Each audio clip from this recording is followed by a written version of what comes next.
This is the Hidden Killers podcast with Tony Brueski, featuring former FBI Special Agent and Chief of the Counterintelligence Behavioral Analysis Program, Dreeke.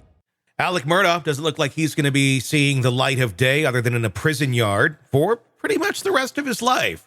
40 years is what he was sentenced to in his financial crimes trial. After failing a polygraph test, he made an agreement with the Fed saying, hey, I'm going to take this. I'm going to tell you everything about the money, where it all went, what happened to it. And guess what? Alex Murdaugh can't stop lying.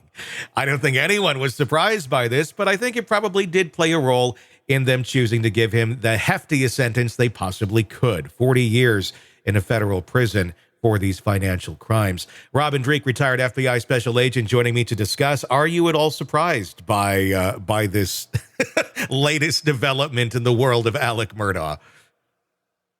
Yes and no. And I say yes and no because I'm never surprised by the level of delusion of Alex Murdaugh. But surprise in the polygraph, polygraph is such a wonky piece of technology. It's challenging because the polygraph measures physiological responses to stimulus. Mm-hmm. I don't know, because I don't know the details about how and why, but in general, if you believe what's coming out of your mouth, and even if you've planted false memories inside yourself and you're now spewing out your mouth and you're wired up to the box, as they say, you'll pop normal. You won't say, they won't say you're lying, because again, when you have a physiological response to something you're saying and you know it's a falsehood, we generally, as human beings, have a response to that, and that's what the machine measures. But if you believe your own lies, like when I worked Russians, and I worked Russian counterintelligence in the FBI, we would polygraph, not because we wanted to, but we'd be mandated to polygraph some of our sources that were Russians, that were Russian intelligence officers. They never pop positive for lying because they believe everything coming out of their mouth. I mean, you put Putin on a polygraph, he believes all that garbage coming out of his mouth, because that's so. Alex Murdaugh, in this case, I think he probably believes everything coming out of his mouth. Except he failed. I know, which is even kind of funnier because, he doesn't even. So in other words, he doesn't even believe his own lies, I guess. And that's an interesting, thing, because I think a lot of us have been wondering, like, does he believe these lies? Like, does he just tell himself something, and then that's how he operates because he truly believes it? This kind of showed us maybe not. Maybe he doesn't believe. He's just can't stop lying for whatever reason. And now, I'm not a licensed polygraph examiner. I just worked very closely with him. I had him on my behavioral team. So another physiological response that can trigger the polygraph also is doubt.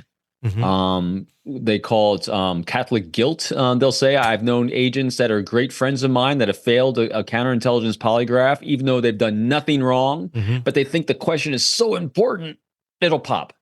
And they can't stop it. And so just because he failed the polygraph doesn't mean he's lying. It means he has a physiological response to the question. Yeah. I can think of, go ahead. This is why the polygraph's not admissible in court, because you see all these tendrils with it. Sure. It's a complicated thing. It says, what the polygraph does is, it says we have an issue with this question in your head. Let's explore what that is. I remember when I brought one of my team members on, I'd only had 2 team members in my tenure running the team that were polygraph examiners. And because for all these reasons, and the one guy I was bringing on the team as a new member, he had been a polygraph examiner for the Bureau for about 10 years. And I said, what do you think about the polygraph? And this is the answer he gave me. It's why I let him on. He goes, it's a great prop. Because they use the polygraph as a prop. What a polygraph examiner is a fantastic interviewer. And so if they can compel you to want to share more truth because you think you're going to pop on a polygraph or have a physiological response, and they do all kinds of games, or they'll play with you a little bit and say, listen, here's where the pop is. But anyway, it's a great interviewer that gets to the truth. Is it common that people will fail them even when they are telling the truth? I've never taken one, but I can tell you as a kid, and I think still as an adult somewhat, I remember, I remember being in class and who did this, who took, stole this or whatever it might be.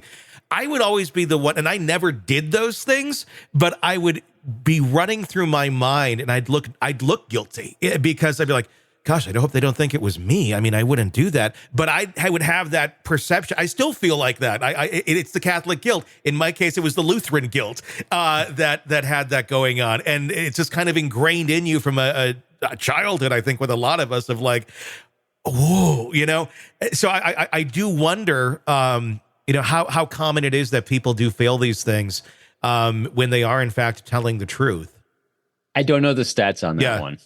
But here's what a good interviewer is going to do, though. So say Tony is got the Lutheran guilt going, and he knows he's looking guilty because he's thinking about the question. Yeah.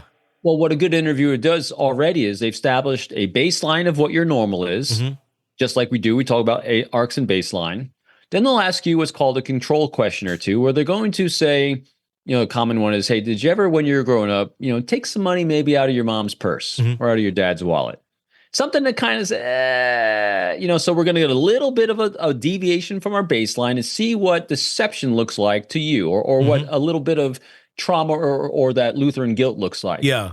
That way, when I ask you another question later on, that is actually the real question, I'm going to be able to judge that and gauge that against that control question. Okay. So if you spike really hard non-verbally on the next one, we got a deeper issue going on here. We need to explore that more. Or if you kind of maintain either at that baseline of the control question or below, all right, I think we can probably move on. Yeah. So that's what we're doing. So a good interviewer is going to be kind of throwing in some questions that are going to cause some stress, because what we're looking for, what the polygraph is measuring really, and what we're all doing in a good interview is we're measuring, interpreting stress, deviations from the baseline of comfort to see what stress looks like. And when we got spikes of stress, that's what a good interviewer is going to start exploring, what causes stress. Sometimes deception can cause stress, which is what the polygraph measures, but also bad memories, guilt, shame. That's also very stressful for us as well. That's why we don't jump to conclusions on what causes stress. We just explore it and become very curious about what causes stress. I know, long narrative, Robin, explanation on it. No, it's great. One more on Alec. Obviously, it looks like he's behind bars for the rest of his life, even if the murder conviction is overturned. Do you think he's still going to fight that? Do you think we've not seen the end of Alex Murdaugh yet? Do you think he's still going to keep pushing this and try to get a retrial on that, even though either way he's in jail forever? I wish I could figure him out. I don't know. I really, my initial impressions on him were, all right, we got a drug addict because he was addicted, and so I think that ruled a lot of his unhealthy behaviors. I think he came up he had a family arc of feeling safe and control of his environment because they basically ran the whole area, his whole family for generations. And then I had an inclination that as he got sober, especially behind bars, that he was kind of having some aha moments of reconciliation. I'm going to own it. I'm going to own my behavior. And maybe because of the court clerk, I might be able to overturn one and maybe not serve the rest of my life in jail if I can own it in one area and show contrition here. So I really thought he might be kind of trying to find a way, maybe not to die in jail, but maybe spend the last only year of life maybe outside of jail, by being honest, forthright, and transparent with his behavior. But I don't know. It's kind of gone all. And then we learned it's Alex Murdaugh. Yeah, he's just I think he screwed up that brain of his so bad it might not be fixed. Yeah. Sick of the ads? We are too. Start listening with no commercials now and get access to all of our episodes in advance of everyone else. Become a True Crime Today Premium Plus subscriber on Apple Podcasts. Search True Crime Today Premium Plus on Apple Podcasts or go to our podcast page and sign up now. True Crime Today Premium Plus. Sign up now.